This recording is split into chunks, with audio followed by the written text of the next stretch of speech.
Hello everyone, welcome back to the channel and we are again here with the result booster series for class 10 students.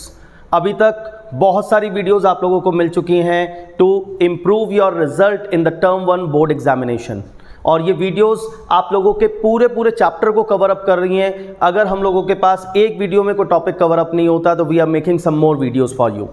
और आज एक बहुत important चीज के साथ आप लोगों के सामने चैप्टर है light, reflection and refraction and we are again here with assertion and reason type questions. और ये क्वेश्चंस बहुत प्रैक्टिस मांगते हैं तो बहुत ध्यान से पढ़िएगा एक एक क्वेश्चन. और इस वीडियो को लाइक करना है and you have to share it with all your friends. अकेले बेनिफिट नहीं उठाना, it is for everyone and share it as maximum as you can. तो अपने सभी फ्रेंड्स के साथ शेयर करें and let us start with our today's work and let us start with assertion and reason type questions. तो आप इन questions को बड़े ध्यान से देखें. तो दो स्टेटमेंट्स फिर से गिवन है, पहली assertion और दूसरा reason. तो assertion की बात करते हैं. The size of image of an object, बहुत ध्यान से पढ़ना पड़ेगा पहली स्टेटमेंट को क्योंकि थोड़ी सी मुश्किल स्टेटमेंट है.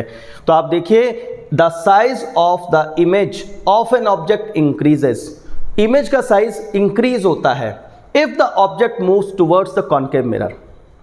अगर एक कॉन्केव मिरर आपके पास है, जैसे जैसे ऑब्जेक्ट को मिरर के पास लेकर जाते हैं तो आपने ऑब्जर्व किया होगा कि इमेज जो है वो मिरर से दूर चली जाती है और साइज एनलार्ज हो जाता है.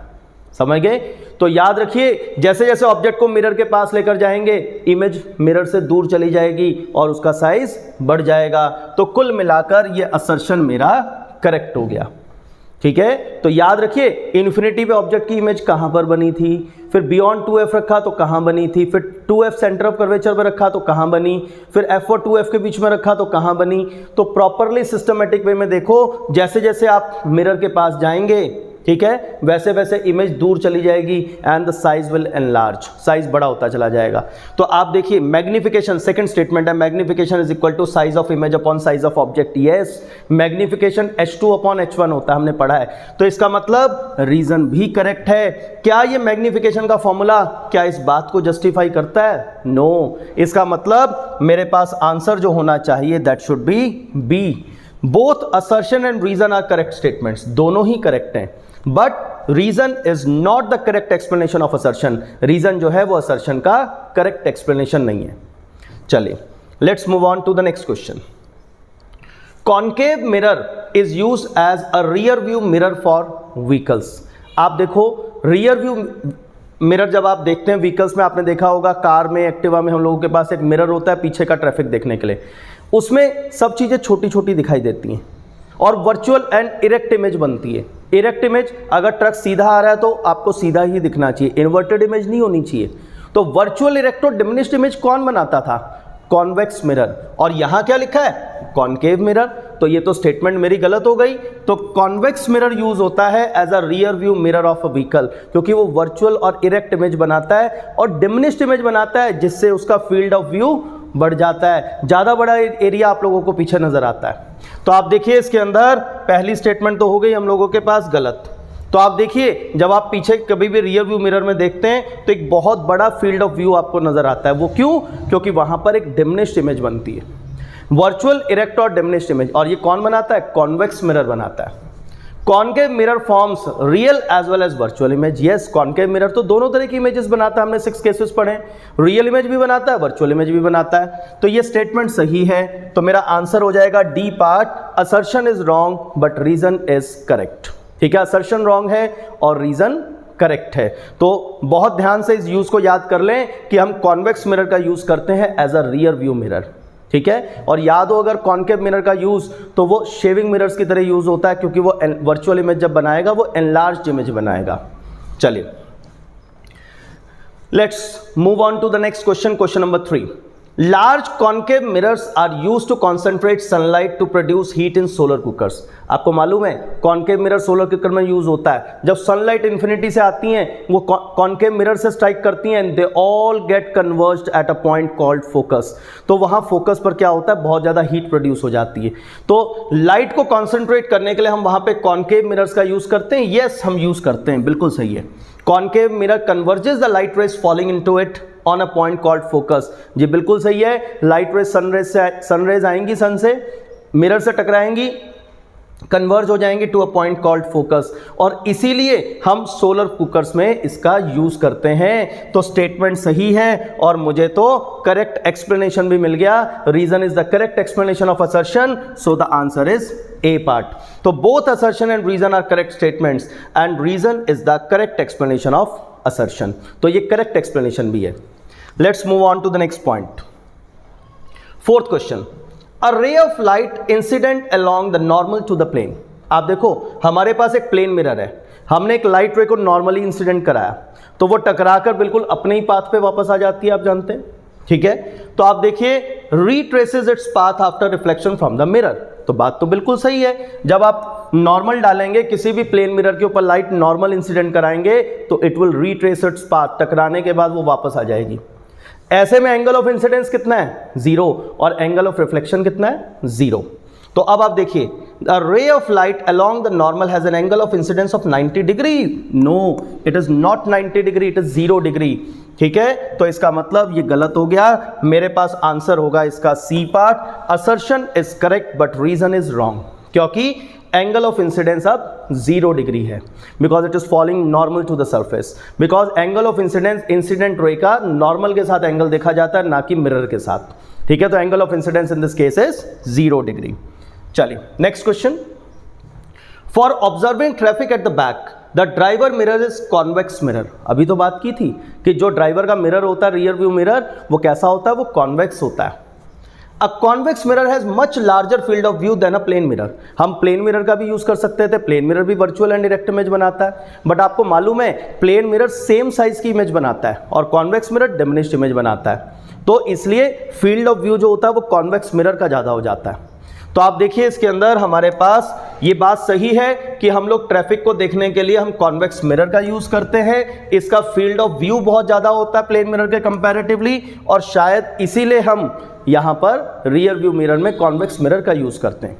हाँ, अगर इसका भी रीजन देना है कि लार्जर फील्ड ऑफ व्यू क्यों है, because it forms a diminished image, क्योंकि ये डिमिनिश्ड इमेज बनाता है, ठीक है। तो इसलिए हम कॉन्वेक्स मिरर का यूज करते हैं। ये यूज बहुत इंपॉर्टेंट है और पहले भी पास्ट में देखा गया, बोर्ड एग्जाम्स में कई बार इससे रिलेटेड क्वेश्चन पूछा गया। चलिए एक और क्वेश्चन देखते हैं। Refractive index of a medium is a pure number. Yes, C/V, metre पर सेकंड से मीटर पर सेकंड कट गया था, आपने लास्ट वीडियो में देखा। तो इसका मतलब refractive index of a medium is a pure number. देखिए अगर आप इन वीडियोस का पूरा बेनिफिट उठाना चाहते हो तो एक छोटा सा काम करना है, प्लेलिस्ट ओपन करनी है, result booster series for class 10, और स्टार्टिंग से आप अपनी वीडियोस को सीक्वेंस में आप देखते चले जाओ, और एक पूरा एक कोर्स जैसे आप ऑफलाइन क्लासेस में करते हैं बिल्कुल वैसे ही सारी वीडियोस एक बार देखते चले जाओ और आप लोगों का पूरा कॉन्सेप्ट क्लियर हो जाएगा, ठीक है। सारे चैप्टर्स रिवाइज हो जाएंगे। आप बिना थ्योरी पढ़े भी अगर आप इन वीडियोस को देख लेते हैं तो सारे के सारे इंपॉर्टेंट क्वेश्चंस कवर हो जाते हैं। कुछ भी आपको इसके अलावा एडिशनल प्रिपरेशन की जरूरत नहीं पड़ेगी।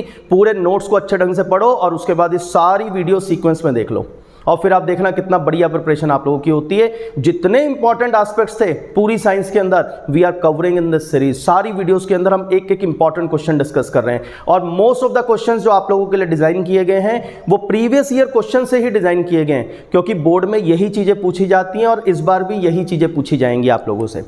तो अब आप देखिए, refractive index of a medium is a pure number, statement मेरी सही है। Refractive index of water is 1.33, ये भी स्टेटमेंट सही है। ये फैक्ट बेस्ड क्वेश्चन है तो फैक्ट्स याद होने चाहिए आप लोगों को। बहुत सारे न्यूमेरिकल्स में भी देखा वाटर का रिफ्रैक्टिव इंडेक्स 1.33 होता है। तो दोनों स्टेटमेंट सही है, बट क्या इससे आपको उसका एक्सप्लेनेशन मिलता है कि वो प्योर नंबर क्यों है? We not getting the explanation, so it means answer is B. तो both assertion and reason are correct statements, but reason is not the correct explanation of assertion. ये करेक्ट एक्सप्लेनेशन नहीं है। Okay, सो ये हमारे पास question आ गया जिसका answer है B statement. दोनों सही हैं, but reason is not the correct explanation of assertion. चलिए नाउ क्वेश्चन नंबर 7। देखो कुछ क्वेश्चंस ऐसे होते हैं जो हमें नहीं आते, लेकिन जब हमें उनका करेक्ट आंसर पता चल जाता है तो उसे हम अपनी नॉलेज में ऐड कर लेते हैं, जिससे हमारा कॉन्सेप्ट और स्ट्रांग हो जाता है। तो ऐसा ही एक फैक्ट आप लोगों के साथ मैं यहाँ पे इस क्वेश्चन की फॉर्म में शेयर कर रहा हूँ। The frequency of light remains unaltered when light goes from one medium to another medium. जब लाइट ऑप्टिकली रेयर से ऑप्टिकली डेंसर मीडियम में जाती है, या इसका vice versa optically denser medium से ऑप्टिकली रेयर मीडियम में जाती है, तो लाइट की फ्रीक्वेंसी नहीं बदलती। उसकी स्पीड बदलती है। याद रखिएगा, frequency of light remains unaltered, ये स्टेटमेंट बिल्कुल सही है। नहीं मालूम है तो अपनी नॉलेज में ऐड कर लो। जब लाइट ऑप्टिकली रेयर मीडियम से ऑप्टिकली डेंसर में या वाइस वर्सा किसी मीडियम से दूसरे मीडियम में जाती है तो फ्रीक्वेंसी नहीं बदलती। The speed of light changes when it goes from one medium to another, ये बात बिल्कुल सही है। तो दोनों स्टेटमेंट सही हैं, बट एक दूसरे का एक्सप्लेनेशन नहीं है। ठीक है, reason is not the explanation of assertion, my answer is again B. तो यहां पे बात याद कर लें, जब लाइट एक मीडियम से दूसरी मीडियम में जाएगी उसकी फ्रीक्वेंसी अनऑल्टर्ड रहेगी, फ्रीक्वेंसी नहीं बदलेगी, सिर्फ उसकी स्पीड बदलेगी। तो अपने आप में एक बहुत ही इंपॉर्टेंट क्वेश्चन और वैल्यू नॉलेज एनहांस करने वाला क्वेश्चन। चले, if the rays are diverging from after emerging from a lens, light डाली, लेंस में से गई, पास हो गई, इमर्ज हो गई, जो बाहर निकली वो लाइट रेज डाइवर्ज कर रही थी, एक दूसरे से दूर जा रही थी। The lens must be concave, तो लेंस मेरा कॉन्केव होना चाहिए। देखो जी, ये रे डायग्राम है, लाइट रेज गई, अब वो जो इमर्जिंग रेज है वो डाइवर्ज हो रही है, एक दूसरे से दूर जा रही है। डाइवर्ज होने का क्या मतलब है? दूर जाना। और ऐसा किस केस में होता है? कॉन्केव लेंस के केस में होता है। यहां भी लिखा है the lens must be concave, तो स्टेटमेंट हो गई सही। ठीक है, सपोर्ट में हम आप लोगों को रे डायग्राम्स इसलिए दिखा देते हैं ताकि आपके माइंड में वो चीजें फीड हो जाएं। चलिए, the convex lens gives out diverging raise. Convex lens, ये देखो, कॉन्वेक्स लेंस तो लाइट रेज को कन्वर्ज करता है एट फोकस, ये कन्वर्जिंग लेंस होता है, डाइवर्ज नहीं करता। कॉन्केव लेंस जो है वो डाइवर्जिंग लेंस है। यहां तो ये कह रहे convex lens gives out diverging raise, तो कॉन्केव क्या करेगा? तो इसका मतलब this is a wrong statement. तो ये डायग्राम बताता है कि जो कॉन्वेक्स लेंस होता है वो डाइवर्जिंग रेज नहीं देता, वो कन्वर्जिंग रेज देता है, और सारी की सारी रेज कहां कन्वर्ज होती हैं? At focus. तो इट मींस मेरा answer C part, assertion is correct and reason is a wrong statement. तो असर्शन मेरा करेक्ट है और रीजन मेरा रॉन्ग स्टेटमेंट है। ओके, चलिए next question. Light travels faster in glass than in air.